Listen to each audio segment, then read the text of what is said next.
El caso Alcácer marcó un antes y un después en la historia criminal de España. En 1992, mientras el país celebraba los Juegos Olímpicos y la Expo de Sevilla, una tragedia en un pequeño pueblo valenciano sacudió la sensación de seguridad nacional. La desaparición de 3 adolescentes, Míriam, Toñi y Desiré, se convirtió en un fenómeno mediático y social sin precedentes. La brutalidad del crimen y la juventud de las víctimas conmocionaron a toda España. El miedo se instaló en los hogares y la confianza en las calles se quebró. Alcácer pasó a ser sinónimo de horror y desconfianza. El caso abrió debates sobre la eficacia policial y el papel de los medios de comunicación. Más de 30 años después, sigue siendo un tema de conversación y análisis. Generaciones enteras conocen los nombres de las víctimas, aunque no vivieron los hechos. Documentales, libros y debates mantienen vivo el recuerdo. La razón, aún quedan demasiadas preguntas sin respuesta. El crimen de Alcácer es una advertencia sobre las fragilidades de nuestro sistema y sociedad. La historia de Míriam, Toñi y Desiré es la de una inocencia perdida. Y la herida, aún hoy, sigue abierta. Para entender el impacto, hay que conocer a las víctimas. Míriam, de 14 años, era estudiosa, apasionada por el ballet y muy querida por su familia. Toñi, la mayor con 15, era extrovertida, sociable y llena de energía. Desiré, también de 14, era la más tímida pero leal y cariñosa con sus amigas. Las 3 formaban un grupo inseparable, compartiendo tardes, secretos y sueños. Vivían en Alcácer, un pueblo donde todos se conocían y la confianza era la norma. Sus familias eran humildes y unidas, nunca imaginaron el horror que les esperaba. La amistad entre ellas era el motor de sus vidas. Su historia es la de cualquier adolescente de la España de los 90. La desaparición de las 3 juntas multiplicó el dolor y la angustia. El pueblo entero se volcó en su búsqueda. La noticia se extendió rápidamente, convirtiendo el caso en un asunto nacional. La ausencia de Míriam, Toñi y Desiré dejó un vacío imposible de llenar. Sus nombres pasaron de ser los de 3 niñas a convertirse en símbolo de una tragedia colectiva. El recuerdo de su juventud truncada sigue doliendo a toda una generación. El viernes 13 de noviembre de 1992 parecía una tarde normal en Alcácer. Míriam, Toñi y Desiré planeaban ir a una fiesta en la discoteca Color, en Picassent. Sin transporte público, decidieron hacer autostop, una práctica común entonces. Salieron de casa de Desiré sobre las 8 y fueron vistas subiendo a un coche blanco. Ese fue el último momento en que se las vio con vida. Al no regresar, la preocupación de sus padres se transformó en pánico.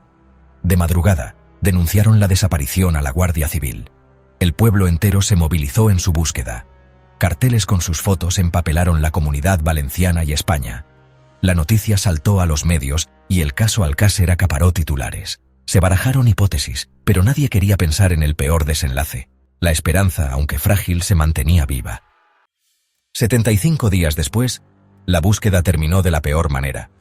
2 apicultores hallaron restos humanos en La Romana, un paraje de difícil acceso. Bajo la tierra, la Guardia Civil encontró los cuerpos de Míriam, Toñi y Desiré. El país entero quedó en shock. Se confirmaba el peor de los temores. Las niñas habían sido asesinadas con extrema crueldad. La autopsia reveló detalles espeluznantes que sacudieron a la sociedad. La Romana se convirtió en símbolo de horror y peregrinación. La escena del crimen no fue preservada adecuadamente, contaminando pruebas clave. Entre los hallazgos, un volante de la Seguridad Social a nombre de Enrique Anglés, hermano de un futuro sospechoso. Esa hoja de papel se convirtió en la primera pista sólida. El hallazgo supuso un golpe devastador para las familias y para toda España. El sueño de encontrarlas con vida se rompió en 1000 pedazos. El caso se transformó en una obsesión nacional. Y la búsqueda de respuestas apenas comenzaba. La investigación se centró en el volante médico hallado en la fosa. La Guardia Civil detuvo a miembros de la familia Anglés, pero pronto todas las miradas apuntaron a Antonio Anglés, un delincuente fugado. Junto a él, Miguel Ricart fue arrestado y confesó su participación, aunque su testimonio estuvo plagado de contradicciones. Según la versión oficial, ambos secuestraron, violaron y asesinaron a las niñas en La Romana. Sin embargo, la investigación estuvo marcada por errores graves, contaminación de la escena, pruebas perdidas y autopsias controvertidas. El forense Luis Frontela encontró indicios de más agresores y pruebas no consideradas. El mayor error, la fuga de Antonio Anglés, quien escapó de la policía y nunca fue capturado. Se organizó una búsqueda sin precedentes, pero Anglés desapareció sin dejar rastro. La versión oficial sostiene que murió huyendo, pero su cuerpo nunca apareció. Esta fuga alimentó las dudas y teorías alternativas. La investigación dejó más preguntas que respuestas, y la sombra de la impunidad se instaló sobre el caso. El caso Alcácer transformó el periodismo español. La cobertura mediática cruzó todos los límites éticos, explotando el dolor de las familias. Los programas de televisión convirtieron el caso en espectáculo, mezclando información, morbo y teorías sin pruebas. El programa Esta noche cruzamos el Mississippi fue el epicentro de la polémica. Fernando García, padre de Míriam, y el periodista Juan Ignacio Blanco defendieron teorías alternativas en horario de máxima audiencia.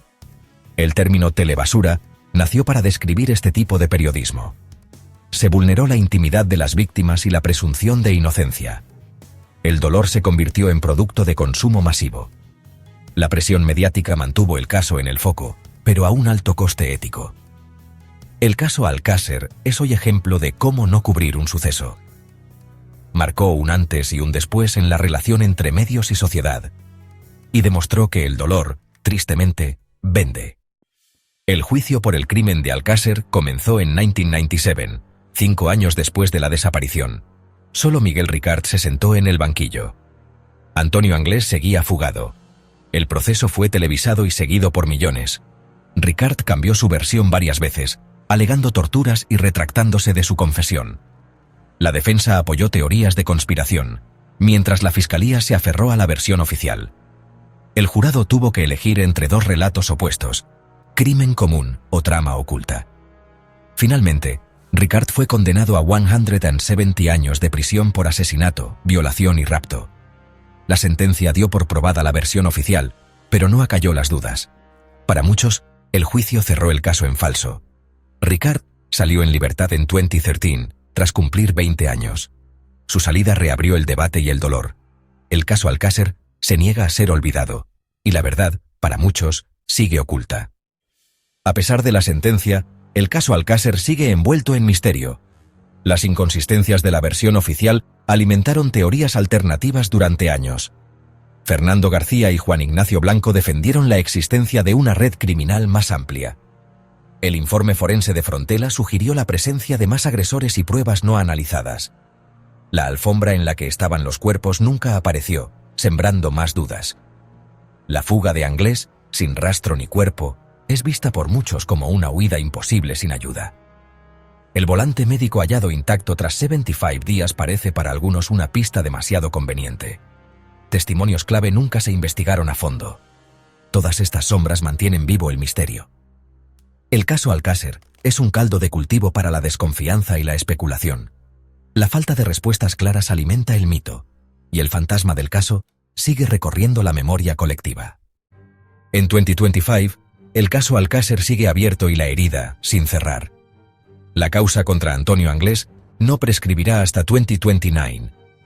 Más allá de lo legal, el dolor de las familias y la sociedad persiste. El crimen marcó el fin de una inocencia colectiva en España. La desconfianza hacia las instituciones creció tras los errores y contradicciones del caso.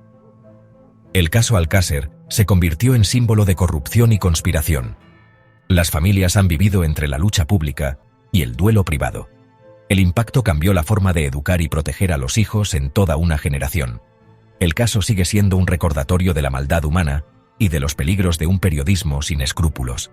Mientras Anglés no aparezca y las dudas persistan, la historia de Míriam, Toñi y Desiré seguirá siendo una cuenta pendiente. El caso Alcácer es un fantasma que recorre la memoria de España, una lección amarga sobre la fragilidad de la verdad y la justicia, y un recordatorio de que hay heridas que nunca terminan de cerrarse.